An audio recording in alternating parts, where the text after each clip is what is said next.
Gaza में पानी खत्म हो रहा है।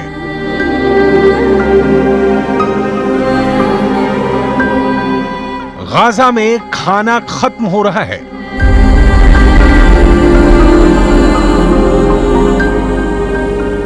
गाजा में गैस खत्म हो रही है।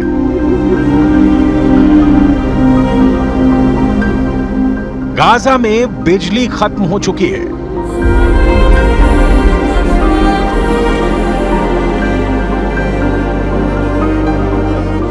गाजा में अस्पतालों की हिम्मत टूट रही है।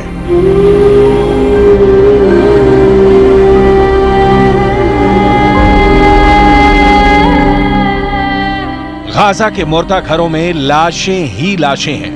गाजा एक ऐसा नरक बन चुका है जिसमें 20 लाख से ज्यादा लोग बेचैन, बदहवास और परेशान हैं।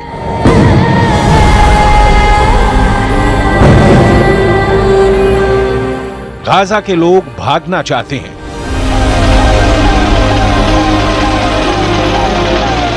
लेकिन आखिर भाग कर जाएं कहां?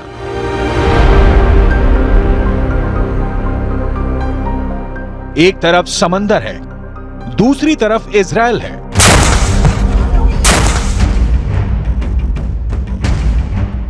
और तीसरी तरफ इजिप्ट है, जिसने अपनी सीमाओं को बेहद सख्ती से बंद कर दिया है। पीने के लिए अब समंदर का नमकीन पानी है। खंडहर बनते जा रहे गाजा का तापमान बढ़ता जा रहा है।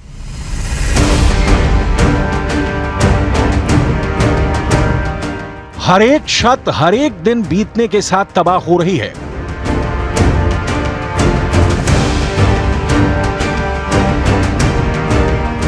और इस खतरनाक तबाही से भी ज्यादा तबाही इजराइल के लड़ाकू विमानों के बम बरसा रहे हैं।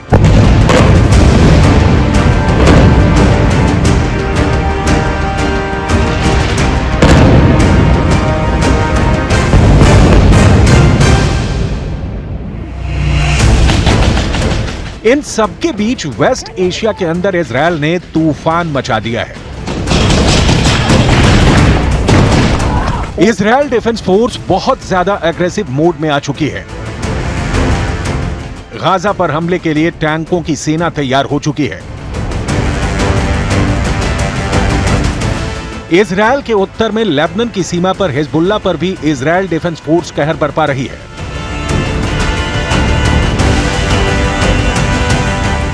और उत्तर में ही मौजूद सीरिया के बॉर्डर पर भी इजराइल मुंह तोड़ जवाब दे रहा है। इजराइल इतना उग्र हो चुका है कि जैसे ये खबर आई कि ईरान के विदेश मंत्री सीरिया में दौरा करने वाले हैं, वैसे ही दमिश्क और एलेप्पो के हवाई अड्डों पर इजराइल ने बम बरसा दिया और इन हवाई अड्डों को ही तबाह कर दिया। इसका मकसद साफ है कि ईरान के जरिए हवाई जहाज से हथियारों के कार्गो विमान सीरिया में उतर ही ना सके।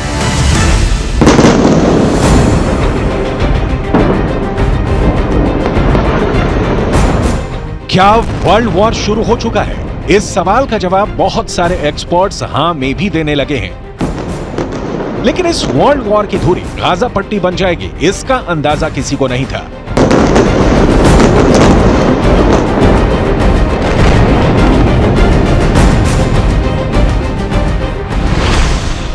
युद्ध नीति कहती है कि अगर युद्ध जीतना है तो दुश्मन की सप्लाई लाइन काट दो, दुश्मन की रसद काट दो, दुश्मन का पानी काट दो, दुश्मन के ऊर्जा स्रोत खत्म कर दो, दुश्मन को हथियार पहुंचने की सारी संभावना खत्म कर दो।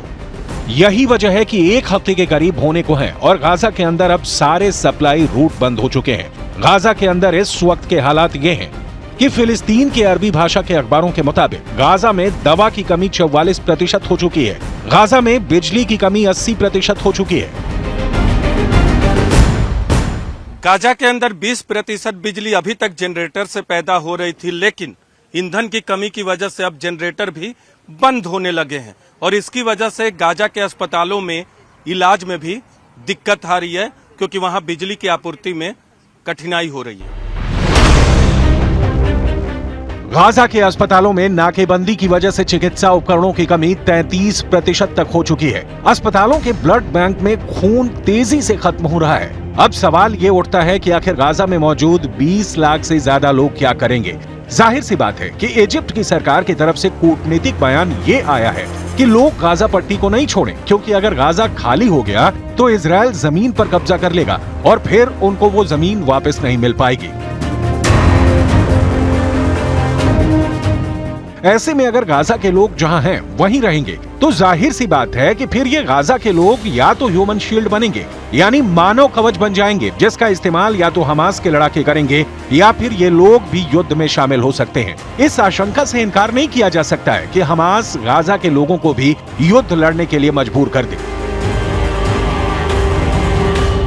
मैं इस वक्त इजराइल के जेरौत में हूं। दरअसल खून इजराइल में भी बह रहा है और गाजा में भी, लेकिन असल खूनी खेल तब खेला जाएगा जब इजराइल की सेना गाजा शहर में पहुंचेगी और वहां दोनों पक्षों की तरफ से शहरी युद्ध होगा, यानी गुरिल्ला वॉर होगा गाजा शहर के शहरी इमारतों में।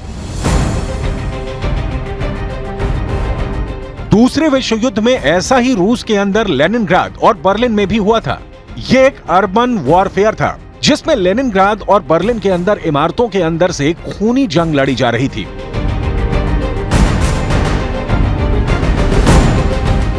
जिसमें बेहद खतरनाक जंग हुई थी।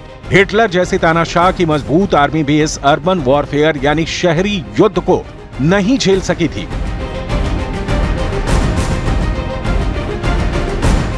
और कुछ ऐसा ही युद्ध अब गाजा के अंदर होने जा रहा है।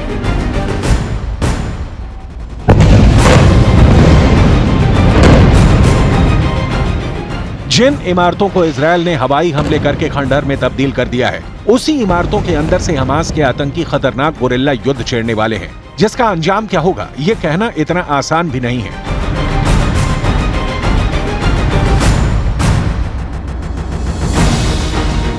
फिलहाल स्थिति यह है कि इजरायल की फोर्स इंतजार करेगी कि जब तक गाजा के अंदर बिजली, पानी और खाने की कमी से हाहाकार न मच जाए। हमास के आतंकियों को भूखा ही मार देना इजरायल की पहली स्ट्रेटजी है।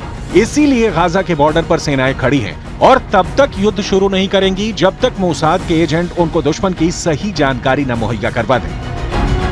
और इसीलिए ये युद्ध अभी लंबा खींचेगा, क्योंकि गाजा के अंदर घुसकर वहां सुरंगों में घुसे आतंकियों के जाल में फंस जाने का डर भी इजरायल को है। यही वजह है कि इजरायल एक एक कदम फूंक फूंक कर रख रहा है। इजरायल इस बात को समझ चुका है कि गाजा की लड़ाई कठिन है, इसलिए इजरायल ने अपनी आर्मी की फुल स्ट्रेंथ बुला ली है। इजरायल की आर्मी में दो तरह के सैनिक हैं। पहले सैनिक इजरायल की एक्टिव आर्मी और दूसरे सैनिक हैं इजरायल की रिजर्व आर्मी। इजरायल के अंदर 50 साल से कम उम्र के लोग रिजर्व आर्मी के सदस्य होते हैं। सामान्य परिस्थितियों में इनमें से ये रिजर्व आर्मी साल में एक बार इजरायल के रक्षा मंत्रालय को रिपोर्ट करती है, लेकिन अब इजरायल ने अपनी 3/4 रिजर्व फोर्स को बुला लिया है। यानी इजरायल की 3,60,000 की रिजर्व आर्मी और इजरायल की 1,50,000 की एक्टिव आर्मी को मिलाकर इजरायल कुल 5,10,000 सैनिक बुला चुका है।